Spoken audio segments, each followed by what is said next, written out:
តាលោកអ្នកកំពុងតែចង់កម្ចីលុយដើម្បីពង្រីកអាជីវកម្មដោយពុំចាំបាច់មានទ្រព្យធានាមែនទេសម្រាប់បងប្អូនអាជីវករដែលចង់ពង្រីកអាជីវកម្មបន្ថែមហើយមានតម្រូវការចង់កម្ចីដើម្បីទ្រទ្រង់អាជីវកម្មបន្ថែមនោះបងប្អូនអាចស្នើកម្ចីសម្រាប់អាជីវកម្មរបស់បងប្អូនបានយ៉ាងងាយស្រួលជាមួយនឹងធនាគារ Bridge ដែលជាជម្រើសដ៏ល្អបំផុតសម្រាប់បងប្អូនការដាក់ស្នើកម្ចីជាមួយធនាគារ Bridge បងប្អូនអាចដាក់ស្នើបានរហូតដល់$50,000ដោយពុំចាំបាច់មានទ្រព្យធានាហើយរយៈពេលកម្ចីរហូតដល់7ឆ្នាំជាមួយអត្រាការប្រាក់មានភាពប្រកួតប្រជែងជាពិសេសការអនុម័តប្រាក់កម្ចីយ៉ាងឆាប់រហ័សនិងឯកសារត្រូវការមិនស្មុគស្មាញនោះទេសម្រាប់ព័ត៌មានលម្អិតបងប្អូនអាចអញ្ជើញទៅកាន់សាខាធនាគារ Bridge ណាមួយដែលនៅជិតបងប្អូនបំផុតឬតាក់ទងមកកាន់លេខ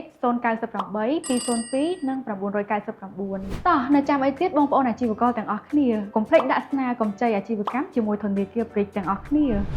ទាញយកនិងប្រើប្រាស់កម្មវិធីទូរស័ព្ទដៃរបស់ធនាគារ Bridge ឥឡូវនេះធនាគារ Bridge ឆ្ពោះទៅកាន់អនាគតកាន់តែប្រសើរ